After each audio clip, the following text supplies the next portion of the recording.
Welcome back to Revenge Codex. My name is Layla. I'm 29 years old. And on the night I was supposed to be celebrating my engagement, I stood in the doorway of my own kitchen, watching my sister kiss the man I loved. She had her hands in his hair. He had his arms around her waist. The candles I lit that morning were still burning on the counter. I'd arranged them myself. Little white pillars in a row. The kind you buy when you're trying to make a home feel like something worth coming back to. The house smelled like gardenias, and the lamb I'd been slow cooking since noon. I'd set the table with the good plates. I'd even ironed the linen napkins, which I never do, because Daniel once said he liked when things felt intentional. Intentional. That was the word he used. I stood there for exactly 11 seconds. I know because I counted.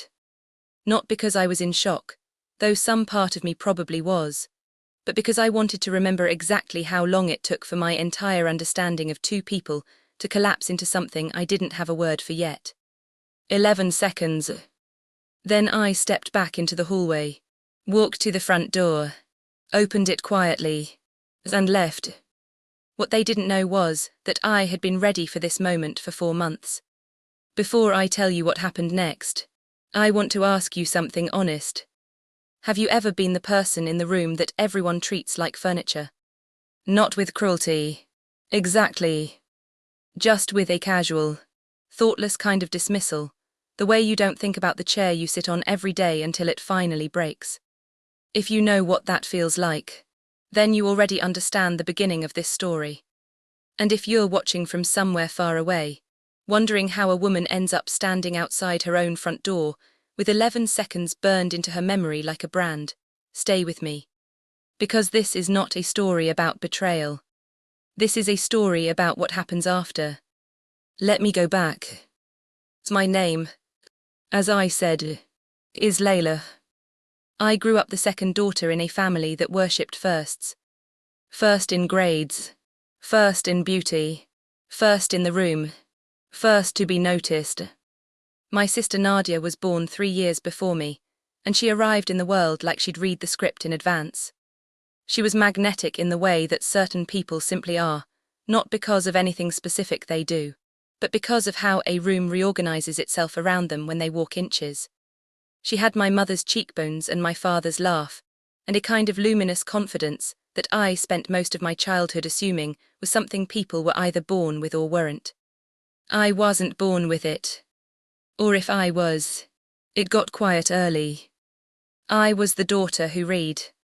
The one who stayed at the table after dinner was cleared, finishing the chapter. The one who got good grades without anyone making a poster about it. Nadia's athletic trophies lined the hallway shelf. My academic certificates were in a folder in the filing cabinet, organized, accurate, completely invisible. This isn't a tragedy. I'm not telling you this so you'll feel sorry for me. I'm telling you this because the architecture of how a family sees you shapes how you see yourself, and it takes a long time, sometimes longer than it should, to realize that the blueprint was wrong. I moved out at 22, took a job at a mid-sized financial consulting firm, and started building a life that was entirely my own. Quietly, carefully, the way I did everything.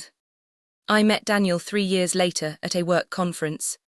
He was presenting for a tech startup I was doing preliminary analysis for. He was smart, specific, and unusually attentive, the kind of man who remembers what you ordered last time and asks follow-up questions about things you mentioned in passing. We were together for 2 years before he proposed. 6 months ago, in our apartment kitchen, with no audience and no performance. Just the two of us and a ring box he'd been carrying around in his coat pocket for 3 weeks. Waiting, he said, for an ordinary moment, because ordinary moments were the ones that mattered. I said yes. Obviously. I called my mother to tell her. She was happy, genuinely happy, I think, but within 4 minutes of that phone call, she said, "You should have Nadia help plan the wedding. She has such a good eye." That sentence mattered. I didn't realize how much. Then, Nadia came back from London 8 months ago.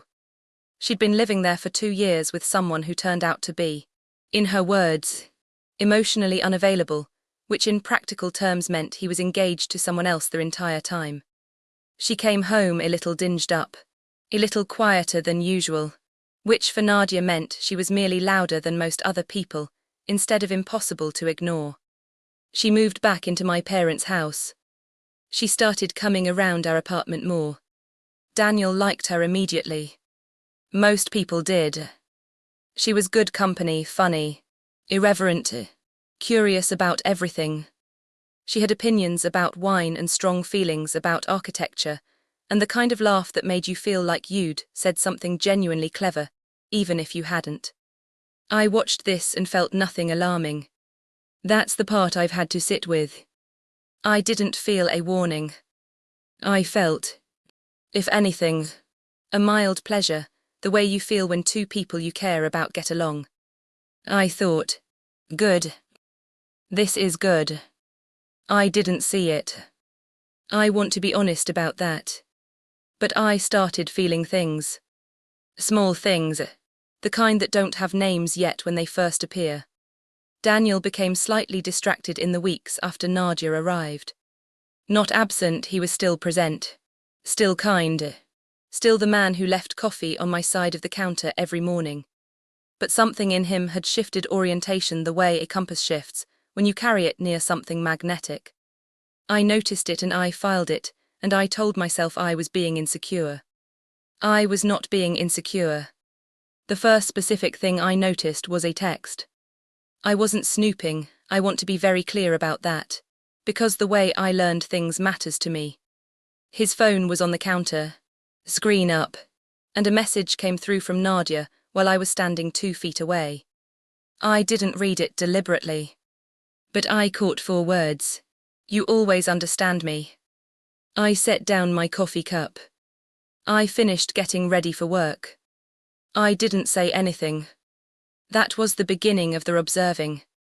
I need you to understand something about the way I'm built. I don't escalate. I never have. It's not that I'm passive, it's that I am constitutionally uninterested in performing emotion for an audience. When I feel something, I go inward. I analyze. I wait. I have been called cold for this. I have been called difficult to read. My own mother once told me I was too much in my head, as though being in your head was a location problem. What people like my mother didn't understand, what most people don't understand, is that being in your head is where the real work happens. So I went into my head. And I started paying attention with a quality of attention I hadn't deployed in my personal life before.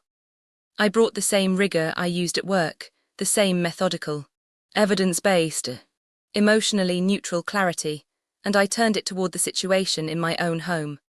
What I found, over the following weeks, was a pattern. Daniel began mentioning Nadia in conversation more than was natural. Not constantly, he wasn't careless, but consistently. The way you consistently mention someone whose voice has taken up residence in your thoughts. He referenced things she'd said. He brought up her opinion on the restaurant before I'd asked. Once, when we were discussing honeymoon locations, he said, unprompted, Nadia was saying she thought Lisbon was overrated. I looked at him. He looked at his food. Nadia, for her part, was a more sophisticated operator than I'd given her credit for. She never flirted with Daniel in front of me, not overtly. What she did was subtler and, in some ways, more damaging. She made herself indispensable to him emotionally. She texted him links to things she thought he'd like. She asked his advice on her apartment search with a frequency that positioned him as her primary counsel. She manufactured closeness through need, which is one of the oldest and most effective strategies in the playbook, and I watched her run it with a kind of grudging professional respect. I also started noticing what she did with me. Small elevations of herself. Tiny, casual diminishments of me. The kind that are impossible to call out without sounding paranoid. Layla's always been so responsible, she'd say. in a tone that made responsible sound like a personality disorder. "I don't know how you do it. Staying in every weekend." "I'd go insane." She said this in front of Daniel. He laughed. She touched his arm. "Remember that. Let me tell you about the 4-month mark. It was a Sunday. We'd had brunch at my parents' house, my mother's standing weekly production, complete with too much food, and the specific social dynamics of a family that has never learned to talk about anything important directly. Nadia had been there. She'd been bright and funny, and she'd helped my mother in the kitchen in a way that I, having arrived 20 minutes late from a work call, had missed the opportunity to do. My mother mentioned this. Lightly. Casually. "Nadia was such a help this morning," I nodded. I ate my eggs. I watched Daniel watch Nadia tell a story about something that happened to her in Kensington 2 years ago. And I watched his face while he watched her. And something in me became very, very still, not angry, not devastated. Still. Like the moment before a decision. I drove home alone that afternoon.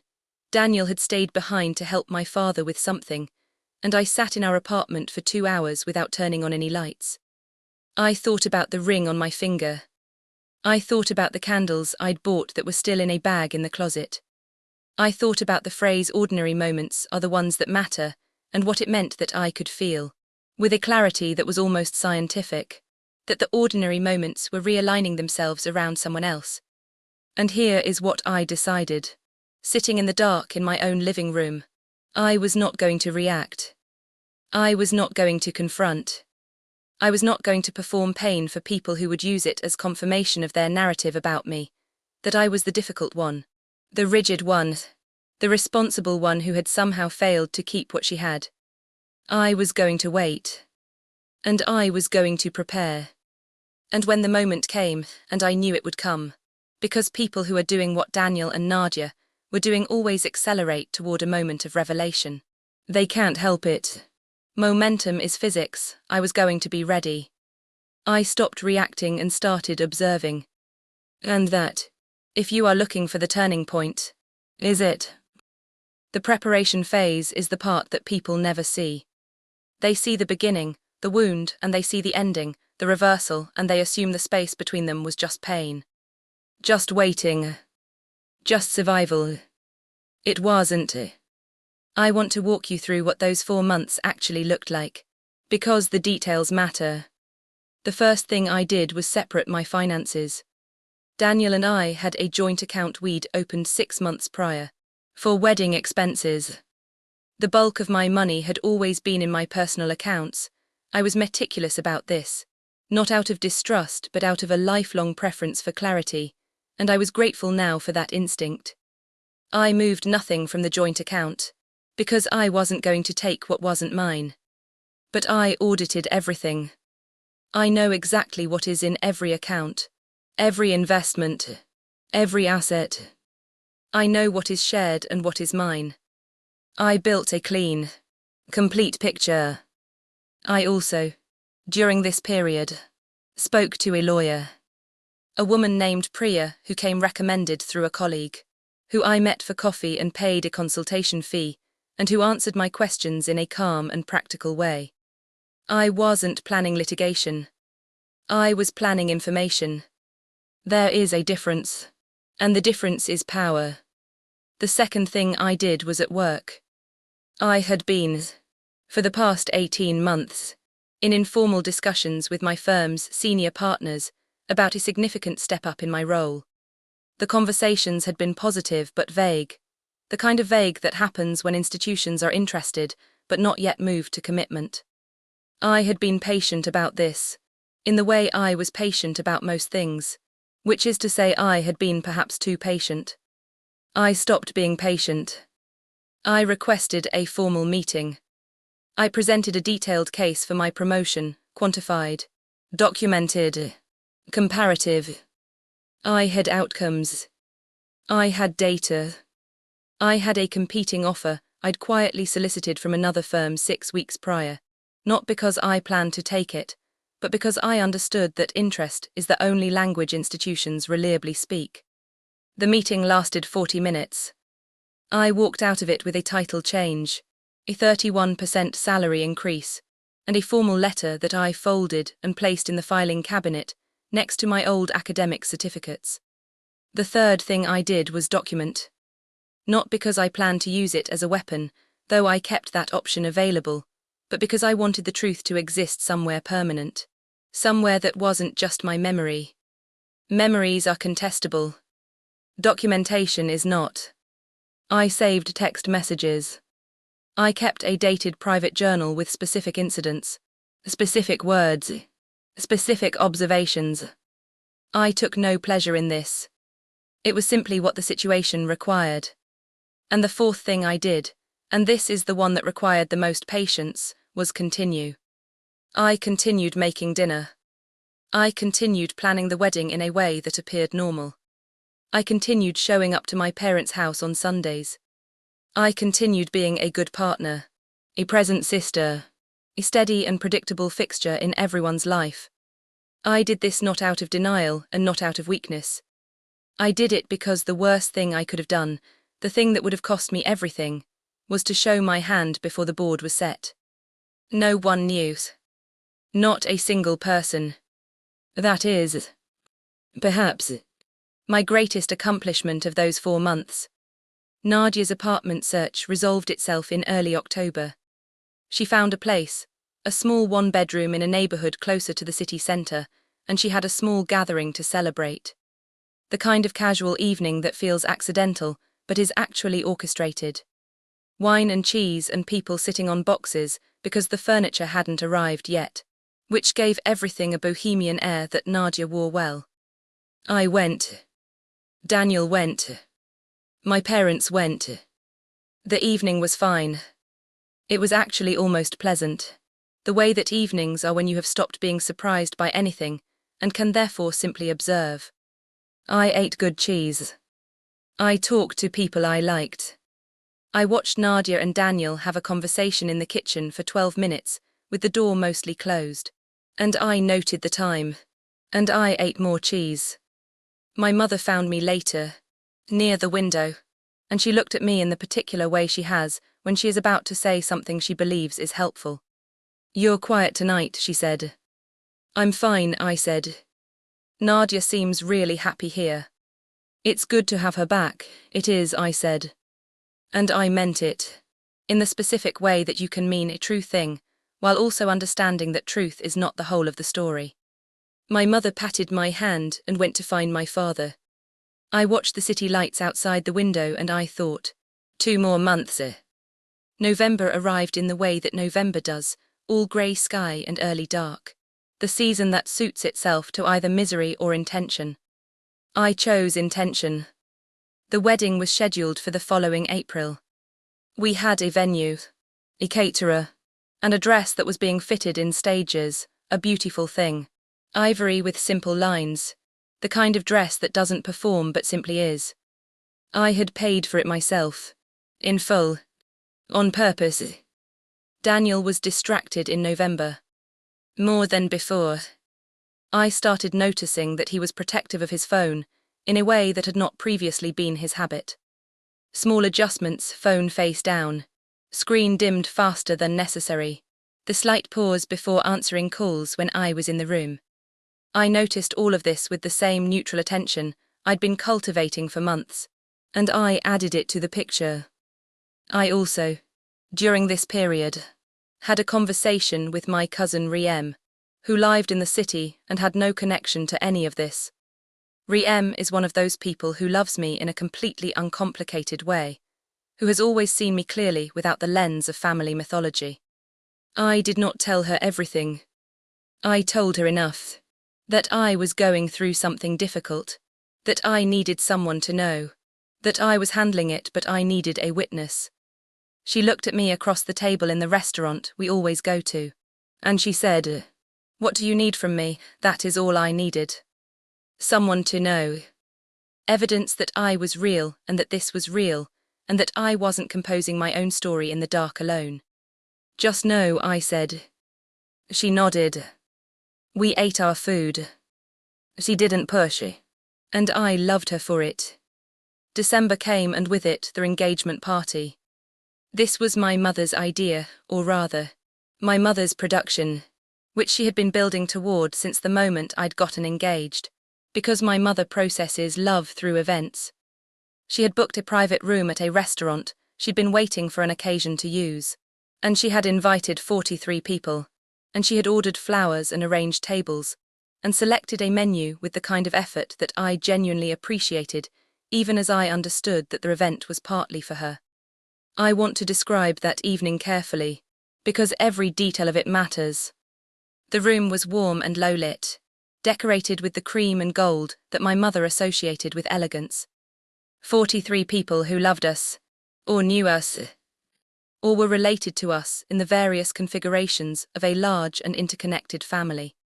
Daniel was in his best suit, charcoal grey, the one I'd helped him pick out, and he was performing a version of himself that I had come to recognize as the performance, rather than the person. He was present, engaged, touching my hand at appropriate intervals, saying all the appropriate things. Nadia was in red. I noticed, without surprise, that she was in red. She wore it beautifully, she wore everything beautifully. That was never the question, and she moved through the room the way she always moved, like the light was arranged to follow her. She gave a toast. My mother had asked her to, because Nadia gave good toasts. Everyone knew this. And she did. She was funny. She was warm. She said genuinely kind things about me, and about love, and about Daniel.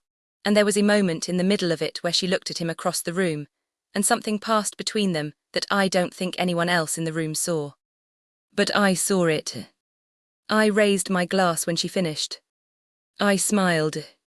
I thanked her. I was, in that room, the most composed person present, and composure is its own kind of power. The evening ended at 11. We said our goodbyes. We drove home. Daniel fell asleep quickly. The way people do when they are carrying something heavy, and sleep is an escape. I lay on my side of the bed in the dark, and I thought through what I had seen, and what I knew, and what I needed, and what was coming.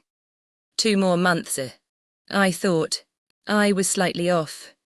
It was 6 weeks. January is when they made their mistake.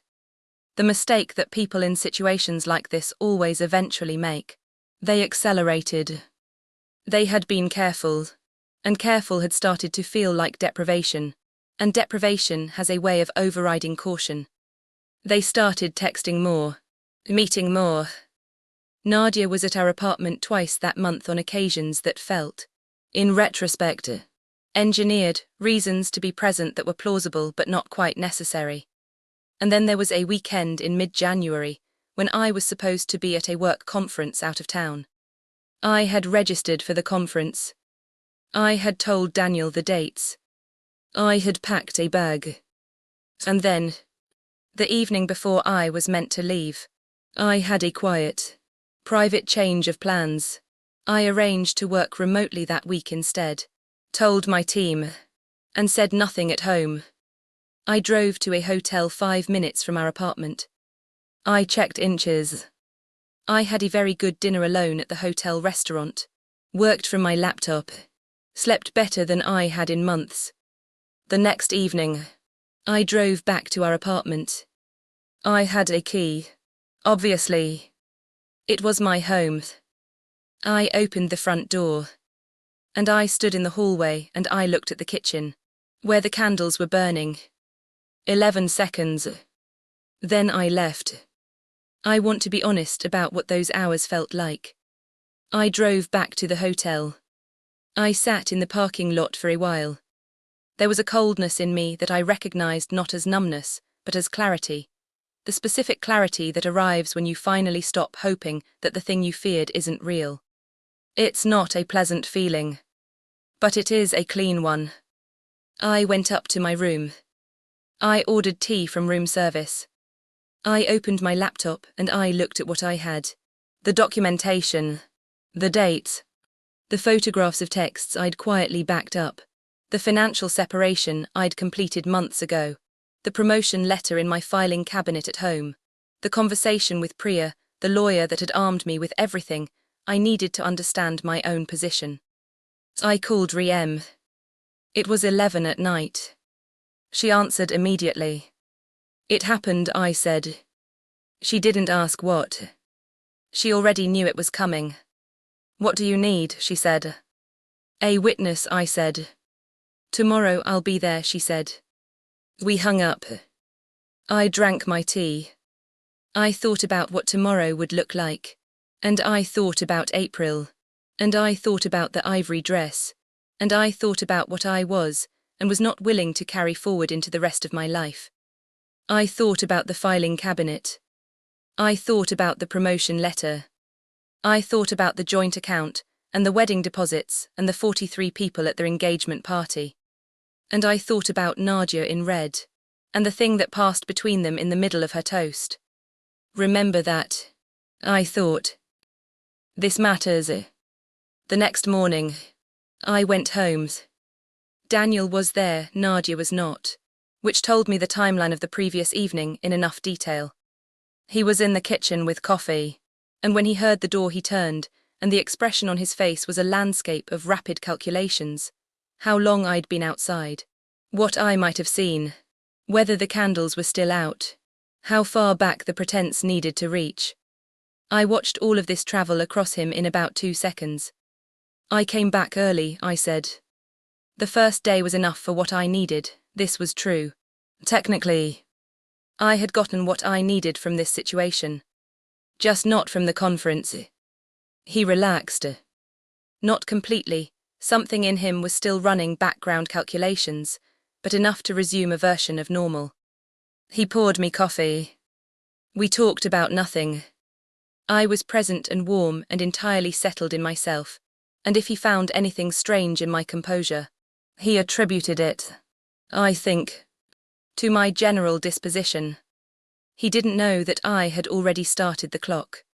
What happened over the next 3 weeks is the part of the story that requires the most restraint to describe, because it is the part where I was most tempted to feel things I couldn't afford to feel yet. I gave my notice on the wedding venue. I did this by phone, on a weekday morning, from a coffee shop near my office. The woman I spoke to was sympathetic and professional. There was a cancellation clause I'd insisted on when we signed, which my mother had thought was morbid and I had thought was simply prudent. It applied. The deposit, minus a small fee, came back to me. I cancelled the catering inquiry. I cancelled the florist. I did not cancel the dress. I called Priya. I gave her the full picture. She listened with the careful attention of someone who has heard a great number of these stories and has learned which details are legally relevant. She told me what I already knew about my financial position and added some details I found useful. She said, "At the end, you've been thorough, it was, from Priya, a compliment of the highest order." I told Daniel I wanted to talk. I picked a Thursday evening, which I chose deliberately, not a weekend, when the weight of it might pool into unstructured time, and not a weekday morning when he had somewhere to be. Thursday evening. Contained. Finite. Workable. I made dinner. I set the table. I was wearing the blue dress he'd said once was his favorite, which in retrospect is a strange detail, but which at the time felt like a form of respect. This is me. This is the person you chose. Look at what you're leaving. He came home. He saw the table. He said something about it being unexpected, and there was something in his voice that suggested the calculations were running again. We ate. I waited until we were finished. The plates cleared. The wine poured. And then I put my hands flat on the table, and I looked at him and I said, "I need you to be honest with me." He was quiet for a moment. And in that moment I watched something in him shift, the calculations stopped. And what replaced them was something rawer and, I think, something almost relieved. The way people look when the thing they've been carrying is finally allowed to be set down. "Layla," he said, Just the truth, I said. That's all, and he told me. Not all of it, people rarely tell all of it in the first telling, but enough. He told me that something had developed between him and Nadia that he hadn't expected, and hadn't intended, and hadn't known how to stop. He used the word connection, which is the word that people use when they want to give something more emotional legitimacy than the word attraction provides. He said he hadn't wanted to hurt me. He said he was sorry. He said he didn't know what to do. I let him finish. Then I said, "As I know. I've known for a while." He looked at me. The relief had been replaced by something more complicated. "What do you want to do?" he asked. "I want to end their engagement," I said. Clearly and cleanly. "I want the joint account closed and divided according to what each of us put in, which I have documented. I want the ring back, because it was my grandmother's, and I want you to move your things out within 2 weeks." I paused. "I'd also like you to be the one to tell my family." "Not me." "You," he stared at me. "You planned this," he said. Not accusatory, more like someone observing a natural phenomenon that they hadn't anticipated. "I prepared," I said. "There's a difference. He moved out in 8 days. He was efficient about it. I'll give him that. He arranged his own transportation. He took only what was unambiguously his. He left the apartment key on the kitchen counter with a note that said 'I'm sorry' and nothing else. The telling of this to my family is the part that I will carry with me for a long time. I had asked Daniel to do it, and he did in a phone call to my parents, which I know about because my mother called me approximately 11 minutes after it ended, during which call she was crying and asking me why I hadn't told her, and saying that she was coming over. I told her to wait. I told her I was fine. I told her that I would come to dinner on Sunday, as usual, and we would talk then. She was unhappy about this, but she waited. Sunday dinner. The usual gathering, except nothing was usual. My father was quiet in the way that men of his generation get quiet when something has happened that they don't have the tools to address directly, and my mother had clearly been crying at some point earlier in the day and had repaired her face with care. Nadia was there. This was, I want you to understand, not something I arranged. Nadia was always at Sunday dinner. Her absence would have been more conspicuous than her presence. And I had not told anyone anything beyond what Daniel had already communicated, which was simply that their engagement was over. So we sat down. We ate. And the thing about a family that communicates indirectly is that the indirect communication is its own kind of noise. Every non-subject is present as a pressure, an absence, a shape of what isn't being said. About 20 minutes in, my mother said, "I just don't understand why this happened." Nadia said nothing. She was looking at her plate.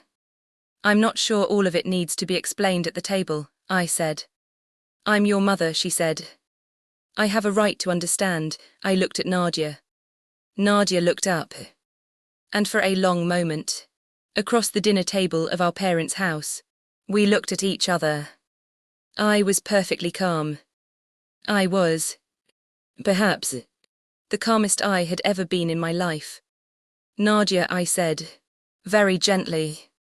"Do you want to explain it?" The table went still. My mother looked at Nadia. My father looked at Nadia. My younger cousin, who should not have been there that evening, looked at Nadia. The silence lasted long enough to be its own kind of answer. Nadia put down her fork. She didn't look at me again for a while. When she finally spoke, her voice was different from the voice she'd used at the engagement party. It was smaller, without the architecture of confidence that usually supported it. "I'm sorry," she said. "To the room. Or to me. Or to both." "I'm sorry." My mother's face underwent a complete and total rearrangement. I watched it happen in real time, the confusion, the recalibration, the arriving understanding, the beginning of a feeling that I think will take her a long time to name. My father was very still. I picked up my wine glass. I said, "To no one in particular." The lamb is really very good tonight, and then we ate. There are things I want to tell you about the weeks that followed, because the weeks that followed were not simple. My mother did not handle it cleanly. She moved through a series of positions: anger at Nadia, grief for me, a period of confusion in which I think she was trying to assign the loss evenly between us, so that no one was fully culpable, which is the mechanism of a woman who loves her children more than she loves the truth. I sat with all of this. I let her feel what she needed to feel. I answered her questions honestly when she asked them, and I declined to elaborate when she didn't. Nadia and Daniel, I am told, are together now. Officially. I don't know the details and I don't want them. What I know is that the decision they made last January was theirs to own. And they are owning it. My apartment is very quiet. I have rearranged it slightly, moved the couch, bought new pillows, put different things on the shelves. It's strange how much a space changes when you stop filling it with someone else's preferences. It's also, increasingly, a relief. I went back to work with a title that required new business cards. My team adjusted to the change with various degrees of enthusiasm, which is normal. My office has a window now. I like having a window. I hadn't realized how much I missed natural light. And the dress, the ivory dress with simple lines, the one I'd paid for myself in full, is in my closet. I didn't cancel it. I didn't return it. Priya thought this was funny, in a dry way. Riem thought it was exactly right. I'll know what to do with it eventually. I'm not going to tell you that I'm fine, because I don't think fine is the right word. I am complex. I am in a process. There are evenings when I sit in my apartment and feel the specific grief of what I thought I was building, and that grief is legitimate, and I let it be there. But I want to say something about the 4 months of preparation, because I've thought about it great deal and I think it's the most important part of this story, more important than the reveal and the dinner table, and the silence that spoke its own answer. The preparation was not about revenge. I need you to understand that. I've been asked by Riem, by a few people who know pieces of this story, whether I feel satisfied now. Whether I feel vindicated. And the honest answer is that vindication was never the goal, because vindication requires an audience, and I have never been particularly interested in audiences. What the 4 months gave me was this. I arrived at the end of this with myself intact. I did not fracture. I did not become someone I didn't recognize. I did not beg or perform or collapse or retaliate in ways I'd later regret. I saw clearly. I moved carefully. And I protected what was mine, my money, my dignity, my future. That is not revenge. That is just competence applied to a painful situation. What they took from me, they took. A person I loved, a future I had imagined, a year of my life spent building something that turned out to be built on something soft. That is real. That is a loss. But they didn't take my clarity. They didn't take my patience. They didn't take my window, or my new title, or the dress in my closet. And they absolutely didn't take my next chapter. A few weeks ago, I went to Sunday dinner.